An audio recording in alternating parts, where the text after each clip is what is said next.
नमस्कार विद्यार्थी मित्रांनो, गुरु क्लासेसच्या या युट्यूब चॅनलवर तुमचं स्वागत करतो। आज आपण पाहणार आहोत पाठ 26 कोण व कोणाचे प्रकार। पाठाला सुरुवात करण्या अगोदर तुम्हाला सांगू इच्छितो विद्यार्थी मित्रांनो, पाठाच्या सुरुवातीला जी काही माहिती दिलेली आहे ती व्यवस्थितपणे वाचन करून समजून घ्यायची आहे। ते समजल्यावरच तुम्हाला हे प्रश्न व्यवस्थितपणे समजतील आणि सोडवता येतील।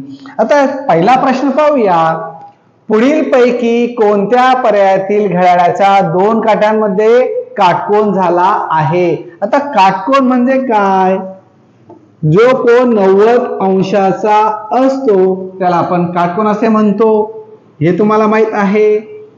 विशाल कोन म्हणजे काय? 90 अंशापेक्षा जो मोठा असतो तो विशाल कोन, आणि 180 डिग्री पेक्षा लहान म्हणजे 180 अंशापेक्षा तो लहान असला पाहिजे। आणि 0 अंशापेक्षा मोठा व 90 अंशापेक्षा लहान असलेला कोन म्हणजे लघुकोन असतो, हे तुम्हाला माहित असलं पाहिजे। आता या ठिकाणी तुम्हाला पाहता क्षणी कळेल विद्यार्थी मित्रांनो की पर्याय क्रमांक 1 मध्ये जो कोन तयार झालेला आहे हा कोन 90 डिग्रीचा म्हणजे 90 अंशाचा तयार झालेला आहे, आणि त्या 90 अंशाच्या कोनालाच आपण काटकोन असे म्हणतो, म्हणून पर्याय क्रमांक 1 त्याचं योग्य उत्तर। पुढचा प्रश्न आहे दुसरा।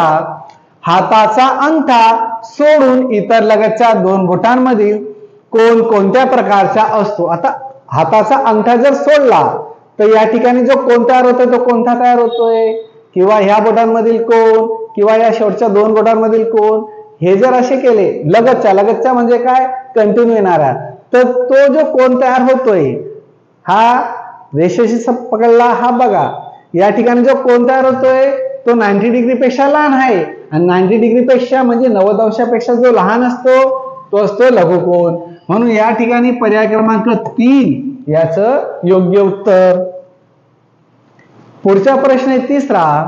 घड्याळात 4 वाजले आहेत, घड्याळाचा तास काटा व मिनिट काटा या दोन्ही काट्यांमध्ये कोणत्या प्रकारचा कोन होतो? 2018 ला आलेला हा प्रश्न विद्यार्थी मित्रांनो।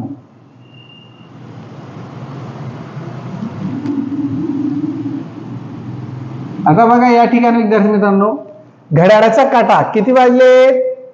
4 वाजलेले आहेत।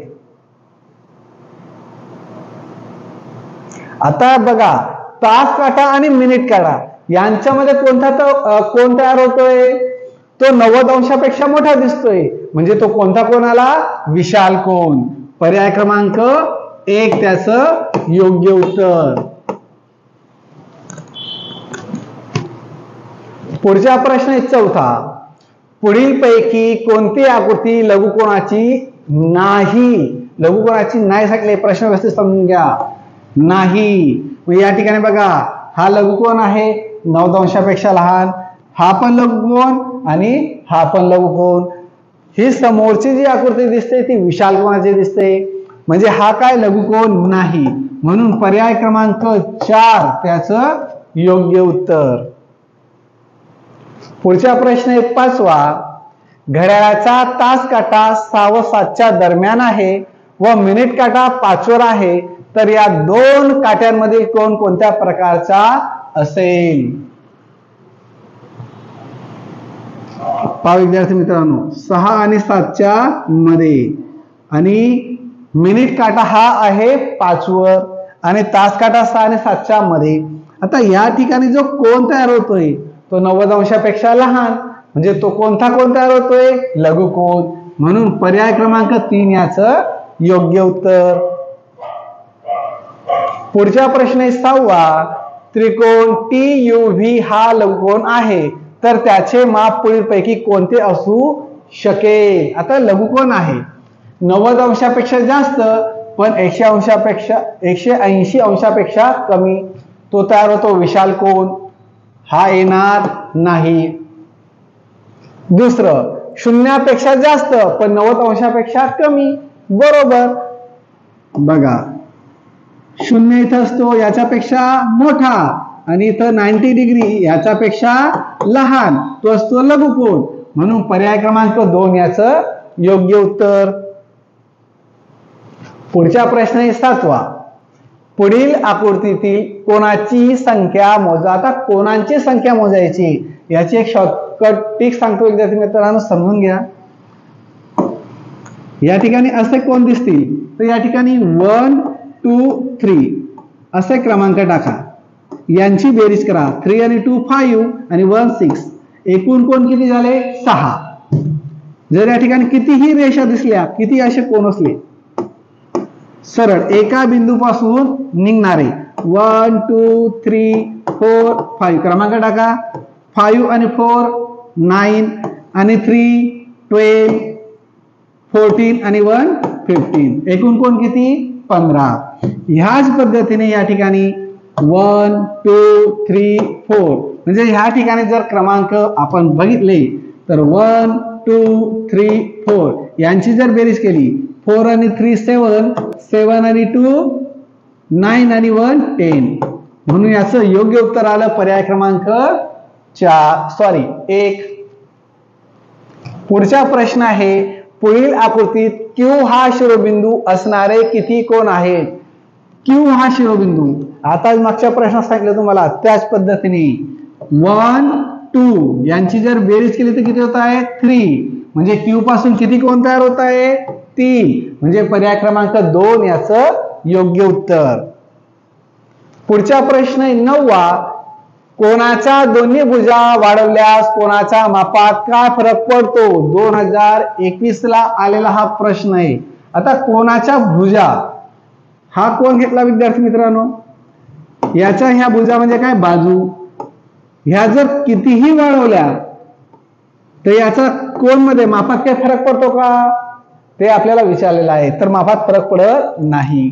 कोणाचे माप वाढते, चुकीचं वाढत नाही.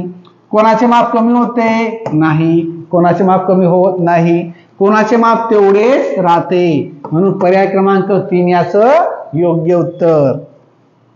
पुढचा आणि शेवटचा प्रश्न विद्यार्थी मित्रांनो या स्वाध्यायामधला, पुढील पैकी कोणत्या उदाहरणात काटकोन दिसणार नाही. आता काटकोन वहीवरील आडव्या ओळी व उभी लाल रेख यामधील कोण. आता पहा विद्यार्थी मित्रांनो, ही तुमची वहीवरती अशा आडव्या रेषा असतात आणि उभी लाल रेष असते अशी, यांच्यामध्ये जो कोण तयार होतोय इथं काटकोन दिसणार नाही. इथं काटकोन दिसतोय, जो कोण होतोय तो काटकोन आहे, म्हणून पर्याय क्रमांक 1 येणार नाही. कोणत्या उदाहरणात काटकोन दिसणार नाही सांगितले, इथं काटकोन दिसतोय म्हणून पर्याय क्रमांक 1 नाही. पुढच्या शोधूया, फळाचा लगतचा 2 कडांमधील कोण. आता हा फळ आहे, याच्या लगतचा ही एक बाजू ही एक बाजू, या ठिकाणी जो कोण तयार होतोय तो कोणता होतोय काटकोन, म्हणून हे पण येणार नाही. आपल्याला विचारायला नाही, इथं तयार होत आहे. भिंतीला तिरपी टेकून ठेवलेली शिडी व जमीन यामधील कोण.